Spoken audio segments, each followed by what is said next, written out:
जरा सोचिए, अगर कोई कहे कि हमारी पृथ्वी का चक्कर एक 13,000 साल पुराना एलियन सैटेलाइट लगा रहा है। सुनने में किसी साइंस फिक्शन फिल्म जैसा लगता है ना? आज हम अंतरिक्ष की एक ऐसी ही सबसे पुरानी और रहस्यमयी कहानी की तह तक जाने वाले हैं, द ब्लैक नाइट सैटेलाइट। देखिए, एक सदी से भी ज्यादा हो गया है हमारे आसमान में एक रहस्यमयी चीज के बारे में कानाफूसी होती रही है।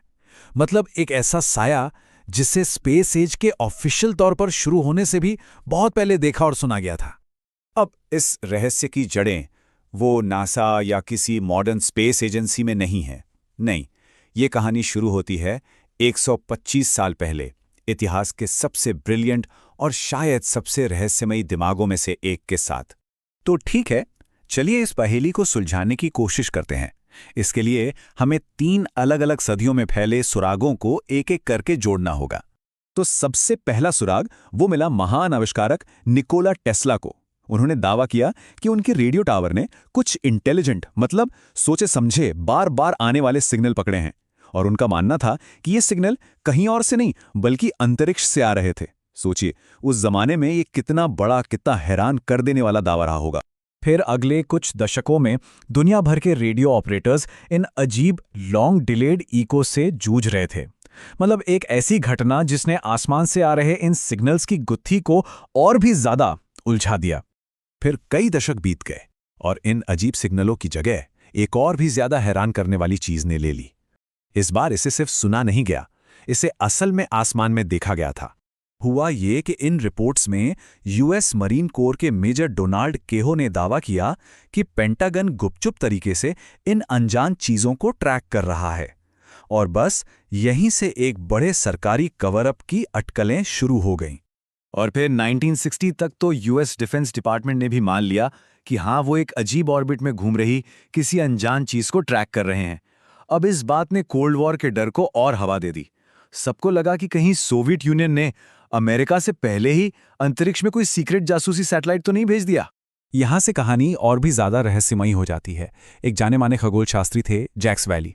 उन्होंने दावा किया कि इस ऑब्जेक्ट के जो सबूत उन्होंने जुटाए थे, तस्वीरें, फिल्म, वो सब उनके सीनियर्स ने जब्त कर लिए और नष्ट कर दिए। मतलब सबूत ही गायब। और देखिए, इससे देखने वाले सिर्फ जमीन पर नहीं थे। अमेरिका के शुरुआती एस्ट्रोनॉट्स में से एक गॉर्डन कूपर, उन्होंने ऑर्बिट में इसके साथ आमना सामना होने की बात कही, लेकिन बाद में उनकी बात को बड़ी आसानी से एक वहम बताकर खारिज कर दिया गया। लेकिन जरा सोचिए, क्या हो अगर ये चीज सिर्फ हमें देख नहीं रही थी?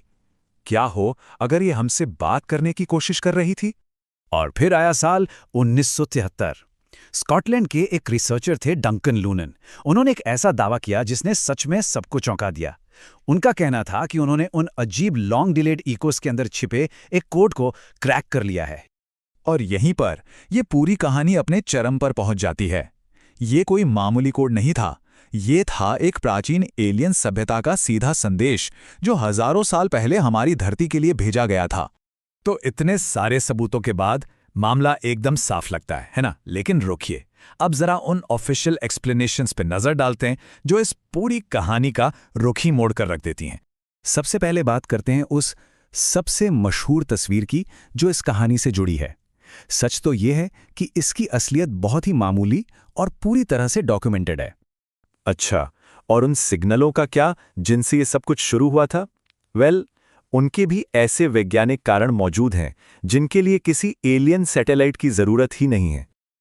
और शायद सबसे बड़ा झटका तो तब लगा जब उस हैरान कर देने वाले स्टार मैप को खुद उसी रिसर्चर ने खारिज कर दिया जिसने उसे दुनिया के सामने रखा था। जी हां, डंकन लूनन ने खुद माना कि ये एक गलती थी, एक अवैज्ञानिक अटकलबाजी। तो मतलब जब हम एक एक करके इन सारे सबूतों को देखते हैं तो एक पैटर्न साफ नजर आता है। हर रहस्यमयी दावे का एक सीधा साधा जमीनी जवाब मौजूद है। अब जब सारे मुख्य सबूतों की गुत्थी सुलझ गई तो कोई भी यही सोचेगा कि कहानी यहीं खत्म हो गई, लेकिन ऐसा नहीं है। क्योंकि देखिए, कहानी में अभी भी कुछ ऐसे धागे हैं जो उलझे रह जाते हैं। जैसे जैक्स वैली के सबूत आखिर क्यों नष्ट किए गए? गॉर्डन कूपर जैसे एक सम्मानित एस्ट्रोनॉट ने सरकारी कवर अप पर इतना जोर क्यों दिया?